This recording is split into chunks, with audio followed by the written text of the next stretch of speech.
Shalom, shalom. Sois béni dans le nom de Jésus encore une fois. Comme je t'ai dit, on se retrouve pour parler de choses vraiment qui touchent la vie spirituelle du chrétien et qui permettent de pouvoir progresser dans la foi. On avait commencé à voir ensemble comment ressentir la présence de Dieu.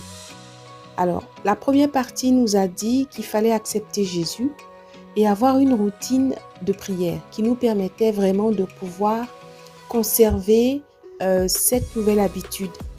Ensuite, il fallait nettoyer son atmosphère quotidienne pour rester toujours connecté en fait. Alors, comment nettoyer l'atmosphère quotidienne? C'était parce que il fallait qu'on puisse faire un tri, effectuer un tri sur ce que nos yeux voient, sur ce que nos oreilles entendent et sur ce que notre bouche dit tout à fait.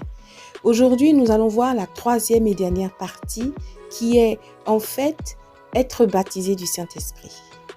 Alors peut-être qu'on va reprendre encore le contexte de la Pentecôte où il y a eu des fusions de l'Esprit parce que Jésus avait demandé aux disciples de se réunir dans la chambre haute pour pouvoir attendre que le Saint-Esprit puisse venir sur leur tête comme des flammes de feu.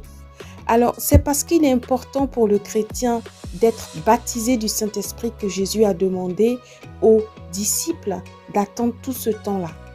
Le baptême du Saint-Esprit conduit à quoi? Conduit à parler en langue. Et c'est ce parler en langue justement qu'est le langage céleste, le langage que seul Dieu comprend. Ça veut dire quoi? Lorsque tu es en train de parler en langue, tu parles directement à l'oreille de Dieu. Les démons ne comprennent pas ce que tu dis. Ça devient quelque chose d'incompréhensible à leur entendement. C'est pour ça qu'il est important pour un chrétien, il est important pour celui qui veut ressentir la présence de Dieu de pouvoir parler justement en langue. Et le parler en langue s'obtient comment? C'est un don du Saint-Esprit.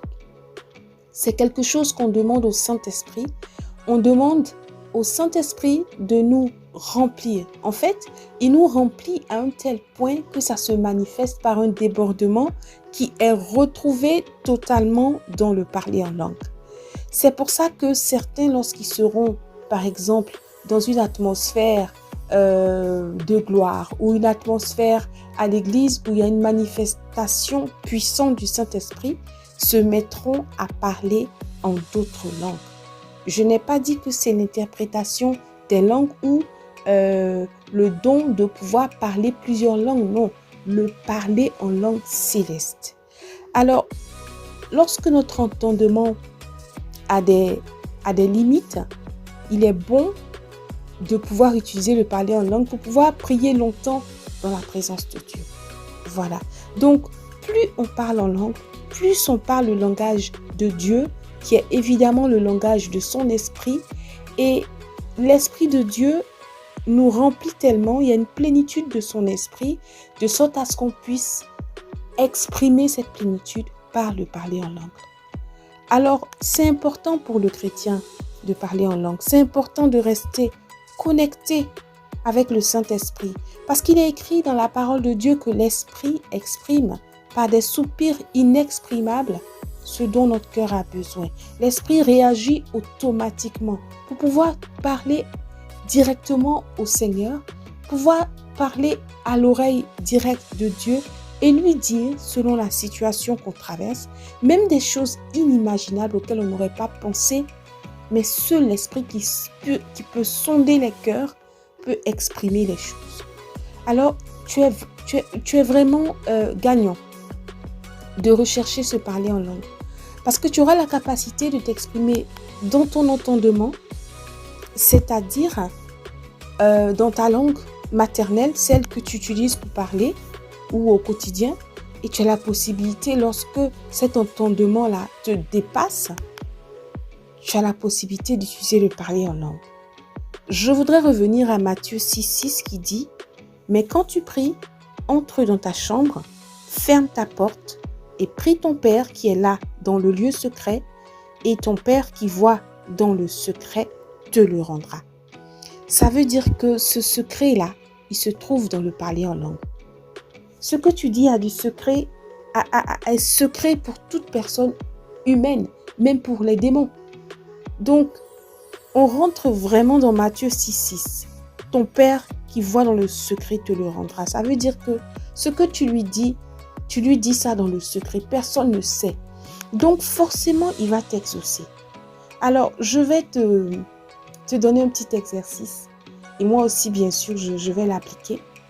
Pour celui qui est baptisé du Saint-Esprit, qui parle en langue, ce serait bien lorsqu'il y a une situation, oui, devant une situation, que tu puisses exprimer le parler en langue. Tu peux commencer à avancer ton sujet en parlant en français ou dans ta langue que tu utilises pour communiquer. Et après, quand tu vois que vraiment tu es limité ou tu commences à répéter les mêmes choses, tu commences à parler en langue. Tu vas voir comment tu vas durer dans cet instant de prière, dans cette routine de prière qui va se transformer maintenant en habitude. Parce que tu n'attendras pas d'être forcément dans ta chambre pour pouvoir élever la voix de Dieu.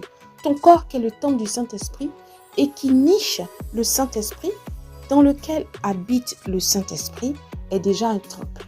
Donc, à tout moment que tu te retrouves dans la voiture, dans le bus, au travail, dans ta pause, tu pourras, avec ce parler en langue-là, ressentir encore plus la parole de Dieu.